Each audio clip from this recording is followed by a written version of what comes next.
नमस्कार। वैदिक एस्ट्रो केंद्र में आपका हार्दिक स्वागत है। प्रिय साथियों, आज हम आपके लिए लेकर के आए हैं इस कार्यक्रम में आपका अपना मासिक राशिफल यानी कि मंथली राशिफल। और ये मंथली राशिफल सितंबर 2022 का है। अब क्योंकि राशिफल की बात हम कर ही रहे हैं आपके साथ, तो आपको ये भी बता दें कि ये जो राशिफल है लगन राशि पर आधारित है, ना कि चंद्र राशि पर आधारित है। और आज जो हम बात करेंगे आपसे, जो तुला लगन राशि के जातक हैं यानी कि लिब्रा असेंडेंट बेस्ड जातक, उनके विषय में बात करेंगे। तो प्रिय साथियों, आपको जो हम ये राशिफल की चर्चा अभी करने जा रहे हैं, तो इनके जो अच्छे बुरे रिजल्ट हमारे जीवन में आते हैं हर महीने, अच्छे भी आते हैं, बुरे भी आते हैं, शुभ भी मिलते हैं, अशुभ भी मिलते हैं, हर तरीके के रिजल्ट्स मिलते हैं, सुख भी मिलते हैं, दुख भी मिलते हैं। तो ये किस आधार पर मिलते हैं? ये ग्रहों की स्थिति के आधार पर मिलते हैं जो उस समय आसमान में होती है, ट्रांजिट में, गोचर में। तो इस सितंबर 2022 में जो ग्रहों की स्थिति रहने वाली है, पहले आइए संक्षेप में उससे आपको थोड़ा अवगत करा देते हैं कि ग्रहों की क्या स्थिति रहने वाली है। उसी के आधार पर आपको अच्छे बुरे परिणाम प्राप्त होंगे, रिजल्ट्स मिलेंगे। हालांकि पिछले कुछ महीनों को देखते हुए आज अगर हम बात कर रहे हैं आपसे सितंबर 2022 की, तो ग्रहों की स्थिति में काफ़ी सुधार देखने को मिल रहा है। तो हम आशा करते हैं कि रिजल्ट्स भी पहले से अच्छे आपको मिलेंगे। तो आइए पहले चर्चा को आगे बढ़ाते हुए आपके साथ हम ये शेयर कर लेते हैं जानकारी कि भाई ग्रहों की स्थिति ट्रांजिट में सितंबर 2022 में कैसी रहने वाली है। तो आप मेरे पीछे चार्ट देख रहे हैं जो डिस्प्ले हो रहा है, और ये चार्ट जो है वो लिब्रा असेंडेंट बेस्ड जातकों का चार्ट है, यानी कि तुला लगन राशि के जो जातक हैं। तो जहाँ पर आप 7 लिखा हुआ देख रहे हैं, ये फर्स्ट हाउस है, लगन भाव कहलाता है। यहाँ पर केतु बैठे हुए हैं, और केतु जो हैं तुला राशि में बैठे हुए हैं, क्योंकि 7 नंबर का मतलब तुला राशि के लॉर्ड वीनस यानी कि शुक्र होते हैं, और शुक्र केतु के मित्र हैं। तो केतु कह सकते हैं हम कि भाई अपने मित्र के घर में बैठे, मित्र की राशि में बैठे हैं, फर्स्ट हाउस में, लगन भाव में, और ये ऐसे ही बैठे रहेंगे पूरे माह, कोई चेंज नहीं होगा इनकी स्थिति में। आगे बात करेंगे शनि देव की। शनि जहाँ पर 10 नंबर लिखा हुआ है वहाँ बैठे हुए देख रहे हैं आप। और ये जो शनि है, 10 नंबर का मतलब होता है मकर राशि। मकर राशि के स्वामी है शनि देव। तो शनि जो है वो अपनी राशि, अपने घर में बैठे हुए हैं, 4th हाउस में। ये चतुर्थ भाव है। लेकिन क्या है कि ये उल्टी चाल चल रहे हैं वक्री स्थिति है इनकी, और पूरे महीने इनकी चाल वक्री रहेगी, और इनकी स्थिति में किसी प्रकार का कोई बदलाव नहीं होने वाला। पूरे महीने इनकी ऐसी ही स्थिति बनी रहेगी जैसा आप देख रहे हैं। आगे बात करेंगे गुरु बृहस्पति की। गुरु बृहस्पति जहाँ पर 12 नंबर लिखा है वहाँ पर बैठे हुए हैं। 12 नंबर का मतलब होता है कि मीन राशि के लॉर्ड जो हैं स्वयं गुरु बृहस्पति हैं, और ये जो भाव है ये 6ठा भाव है, 6th हाउस, जहाँ पर गुरु बृहस्पति को आप देख रहे हैं। लेकिन गुरु बृहस्पति भी वक्री चाल चल रहे हैं, पूरे महीने ये भी वक्री रहेंगे, टेढ़ी चाल, उल्टी चाल। तो इनकी स्थिति में भी किसी प्रकार का कोई बदलाव होने वाला इस महीने नहीं है। आगे बात करेंगे राहु के विषय में। राहु जहाँ पर 1 नंबर लिखा है वहाँ आप उनको देख रहे हैं बैठा हुआ है। 1 नंबर का मतलब है मेष राशि के लॉर्ड मंगल ग्रह होते हैं, और राहु के शत्रु हैं मंगल, और मंगल राहु के एक दूसरे के शत्रु हैं। तो राहु कह सकते हैं हम कि अपने शत्रु के घर में, शत्रु की राशि में बैठे हुए हैं, और ये 7th हाउस कहलाता है, 7th भाव। लेकिन इनकी स्थिति में भी कोई चेंज नहीं होगा, ये भी पूरे महीने ऐसे ही बैठे रहेंगे, यहाँ पर संचार करते रहेंगे। आगे बात करेंगे मंगल की। मंगल जहाँ पर आप 2 लिखा हुआ देख रहे हैं वहाँ पर बैठे हैं उस घर में। 2 का मतलब होता है टॉरस साइन, यानी कि वृषभ राशि, जिसके स्वामी शुक्रदेव हैं। तो मंगल जो हैं ये शुक्र के घर में बैठे हैं अपनी सम राशि में, 8th हाउस में, और ये ऐसे ही बैठे रहेंगे मार्गी और उदय अवस्था में। अच्छी पोजीशन है इनकी, मजबूत स्थिति में है, लेकिन अष्टम भाव में है। आगे बात करते हैं सूर्य और शुक्र, जहां पर आप देख रहे हैं एक साथ बैठे हुए, जहां पर 5 नंबर लिखा है। 5 नंबर का मतलब सिंह राशि, और सिंह राशि के लॉर्ड सन यानी कि सूर्य देव होते हैं। तो सूर्य जो है वो अपनी राशि, अपने घर में बैठे हैं, एकादश भाव यानी 11th हाउस में, अपने शत्रु ग्रह शुक्र के साथ। लेकिन सूर्य जो है 17 सितंबर को अपना राशि का करेंगे परिवर्तन, यहां से निकलेंगे अपनी राशि से, एकादश भाव से, और ये द्वादश भाव में जाएंगे। अगला नेक्स्ट जो हाउस है जहां पर 6 नंबर लिखा है, जहां बुध बैठे हुए हैं, वहां जाएंगे ये कन्या राशि में 17 तारीख से, और माह के अंत तक वहीं रहेंगे। और वहां जाने के बाद इनका संबंध बुध के साथ बनेगा, शुक्र की बात कर लें, शुक्र 24 तारीख तक यहीं पर रहेंगे सिंह राशि में।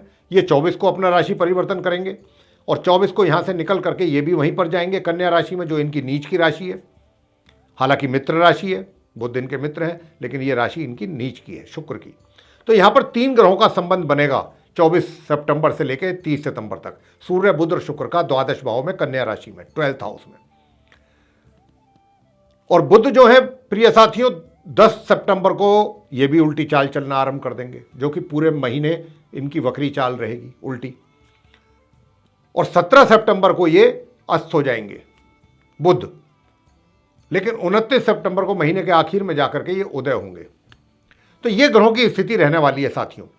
अब इसी के आधार पर आपके जीवन में तुला लगन राशि के जो जातक हैं उनको अलग अलग क्षेत्रों में अलग अलग भिन्न भिन्न तरीके के परिणाम, रिजल्ट्स उनको मिलेंगे। और वो अच्छे बुरे जैसे भी हैं, हम उनकी चर्चा आपसे करने जा रहे हैं। लेकिन अगर अच्छे रिजल्ट्स हैं तो कोई दिक्कत नहीं है, और कहीं पर अगर हम कुछ नेगेटिव रिजल्ट्स की बात कर रहे हैं तो उससे आप परेशान ना हो, चिंतित ना हो। क्यों ना हो? क्योंकि अंत में हम आपको बहुत सरल और आसान उपाय भी देंगे। उनके करने पर अगर आपने श्रद्धापूर्वक उनको किया तो निश्चित रूप से आपका ये सितंबर 2022 का महीना हर क्षेत्र में बहुत आराम से आपको सुकून से निकल जाएगा। तो आइए सबसे पहले चर्चा आरंभ करेंगे आपके कार्य क्षेत्र को लेकर। यानी कि जो आप अगर कहीं एम्प्लॉय हैं, रोजगार में हैं, या फिर कहीं व्यापार करते हैं अपना खुद का, जो भी आप करते हैं, तो सबसे पहले आपके करियर की, प्रोफेशन की बात कर लेते हैं। अब क्योंकि भाई तुला राशि के ऊपर जो है इस समय शनि की ढैया का प्रभाव बना हुआ है तुला राशि के ऊपर। तो अब क्योंकि तुला राशि के ऊपर शनि की ढैया का भी प्रभाव बना हुआ है, तो ये शनि की ढैया के कारण आपको आपके कार्य क्षेत्र में कुछ समस्याएं थोड़ी ज़्यादा रहेंगी, थोड़ी थोड़ी छोटी छोटी चीज़ों में भी, और एक तरीके से देखा जाए तो छोटे छोटे कार्यों में भी आपको लगेगा कि भाई ये कुछ कार्य तो ज़रा ज़्यादा ही समय ले रहा है, इसमें इतना समय तो लगना नहीं चाहिए था। आप भी ये चीज़ रियलाइज़ करेंगे कि ऐसा क्यों हो रहा है। वो ऐसा शनि की ढैया का जो प्रभाव है वो आपके ऊपर अभी 17 जनवरी तक रहेगा, तो उसका भी प्रभाव ये दिखाई दे रहा है, आपके कार्य क्षेत्र पर दिखाई देगा, रिफ्लेक्ट करेगा। उसी के कारण थोड़ी मानसिक परेशानियां भी आपको रहेंगी। तो आप अपने कार्य क्षेत्र में जो भी कार्य करते हैं, हमारा आपको यहां पर यही सुझाव है कि एक तो सबसे बड़ी बात यह है कि कोई भी कार्य जो आप करते हैं पूरे अपनी कंसंट्रेशन के साथ करें, पूरा फोकस अपने काम पर होना चाहिए आपका। दूसरे, कुछ और लोग आपके कार्यों में टांग भी अड़ा सकते हैं, कुछ विघ्न पैदा कर सकते हैं आपके लिए, ऑब्स्टेकल क्रिएट कर सकते हैं। उनसे भी आपको कैसे बचना है, कैसे सावधान रहना है, ये भी आपको इस स्ट्रेटेजी पर भी काम करना पड़ेगा। ये भी स्ट्रेटेजी आपको तैयार करनी होगी साथ साथ कि भाई मैं जो कार्य करूँगा, मेरे आसपास जो मेरे और सहयोगी हैं, कोई मेरे काम में किसी प्रकार का रोड़ा ना अटकाए। और अगर काम आपका सफ़र करेगा तो निश्चित रूप से आपके सीनियर्स जो हैं वो भी आपसे कहीं ना कहीं नाराज़ होंगे। तो कार्य को पूरा करना है, समय पर करना है, एफिशिएंटली करना है, तो पूरा कार्य पर फोकस रहना चाहिए। और ऐसे लोगों से भी आप थोड़ा सा बच के रहें और बचा के रखें अपने आप को कि जो आपके कार्य में विघ्न डालते हों, उनसे भी आप सतर्क रहें। मेरा कहने का भाव ये है। यहाँ आगे हम बात करेंगे आपसे कि भाई आपकी इनकम को लेकर के स्थिति कैसी रहेगी। सुख सुविधाओं का, देखिए सुख सुविधाओं का तो थोड़ा अभाव रहेगा इस महीने, क्योंकि आपका जो ज़्यादा, या तो कह सकते हैं कार्य का कुछ बोझ के कारण, कार्य का प्रेशर कुछ अधिक हो, कार्यों को लेकर के आप अपने जो है थोड़ा सा ज़्यादा ही व्यस्त रहेंगे, तो आपका सारा ध्यान उधर ही रहेगा। और दूसरी बात, जहाँ तक इनकम की बात करें, देखिए इनकम का क्या है, इनकम तो आपको महीने के जो 1 तारीख से लेकर 17 तारीख तक अच्छी इनकम होगी, आय के साधन अच्छे बने रहेंगे। और इनकम तो आपको 24 तारीख तक रहेगी अच्छी, मतलब आय के जो साधन हैं 24 तारीख तक काफ़ी अच्छे रहेंगे। तो इनकम को लेकर के किसी प्रकार की कोई समस्या नहीं होगी, हालात सही रहेंगे। और इनकम के साथ सेविंग्स बहुत अच्छी आप कर पाएंगे। अगर आपने अच्छी तरीके से प्लानिंग किया तो पैसा अपना बहुत सही जगह पर इन्वेस्ट कर पाएंगे, ये एक बहुत बड़ी बात होगी। तो इसलिए जहाँ तक आर्थिक स्थिति का सवाल है, वो आपकी काफ़ी अच्छा आप ढंग से मैनेज कर पाएंगे और स्थिति अच्छी रहेगी, मजबूत रहेगी इस महीने। लेकिन यहाँ पर 24 तारीख के बाद थोड़ा सा देखने वाली बात ये होगी, बल्कि माह मध्य से ही कहूँगा मैं, तो माह मध्य से माह के अंत का जो समय होगा 15 दिन लास्ट के, इसमें आपके खर्च की बहुत अत्यधिक, मतलब एक तरीके से तीव्रता के साथ खर्चे बढ़ेंगे, आपके अत्यधिक खर्चे होंगे। तो उन खर्चों पर आपको नियंत्रण कैसे करना है, बस ये चीज़ आप इस चीज़ पर ध्यान रखिएगा। आपके ज़रूरत से ज़्यादा खर्चे जो हैं वो ना हो, अगर होंगे तो आपका बजट हिला के रख देंगे। उम्मीद तो ऐसी है, ग्रहों की स्थिति तो यही बोलती है कि आपके खर्चे जो हैं वो आपके कंट्रोल से बाहर रहेंगे। तो उस पर आप नियंत्रण जरूर बना के रखें महीने के 15 दिन लास्ट वाले, 17 सितंबर से लेके कह सकते हैं 30 सितंबर के बीच। अच्छा, आगे बात करते हैं कि भाई प्रेम संबंध कैसे रहेंगे। देखिए, प्रेम संबंधों का जहाँ तक प्रश्न है, मैं आपको बताना चाहूँगा कि प्रेम संबंध पहले से अगर आपके चल रहे हैं तो मिले जुले संबंध रहेंगे। कोई बहुत ज़्यादा ना तो अच्छे रहेंगे, ना कोई आपको कोई ऐसा नहीं लगेगा कि बहुत प्रोग्रेस हो, ऐसा भी कोई संकेत नहीं है ग्रहों का। नॉर्मल चलते रहेंगे, बिल्कुल एकदम नॉर्मल, सामान्य।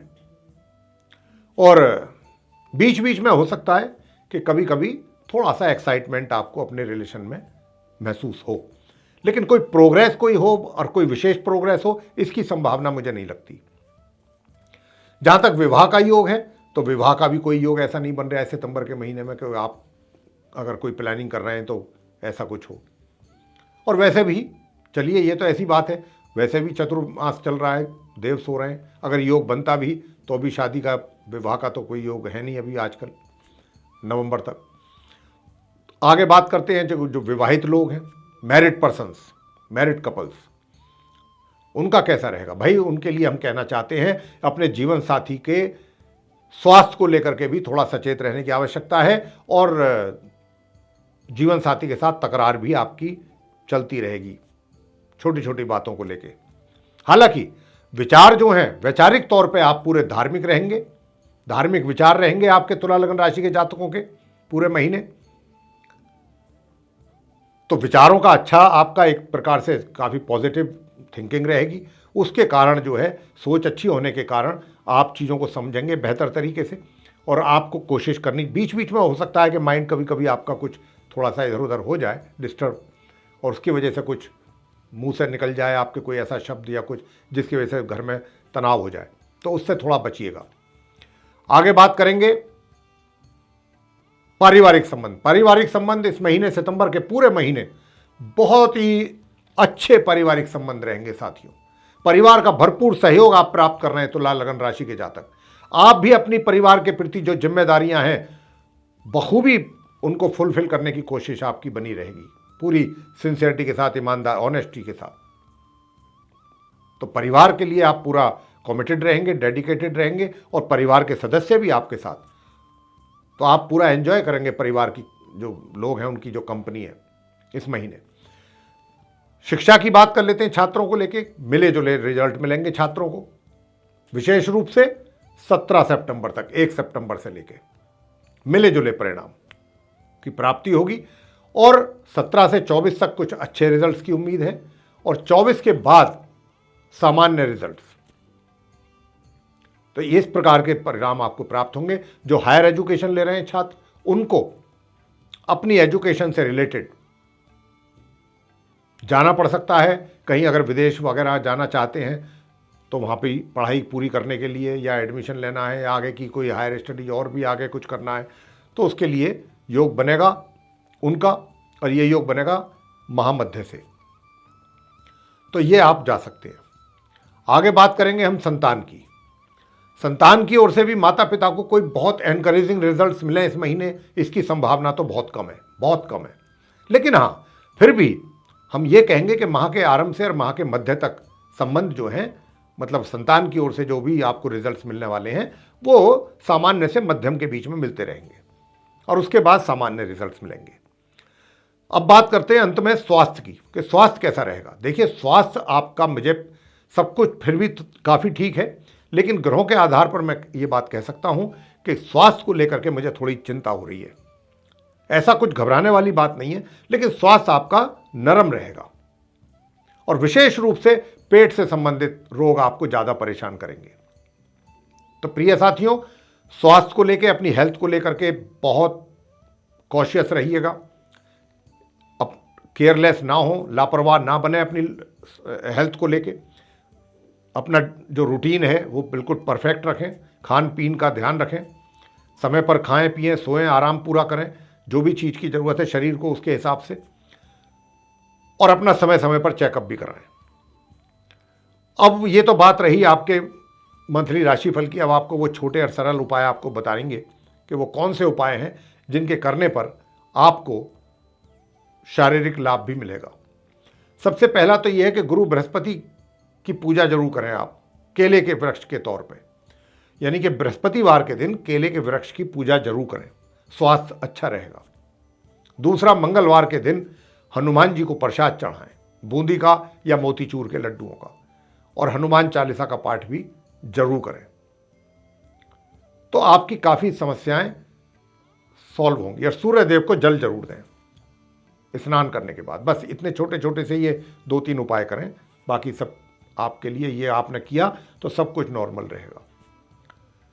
तो मेरे प्रिय साथियों, ये था आप तुला लगन राशि के जो जातक हैं उनका मंथली राशिफल सितंबर 2022 का। आपको पसंद आया है तो आप इसको लाइक जरूर करें और चैनल को भी सब्सक्राइब करना ना भूलें। साथ ही अधिक से अधिक मात्रा में इसको शेयर करें ताकि दूसरे लोग भी लाभान्वित हो सकें।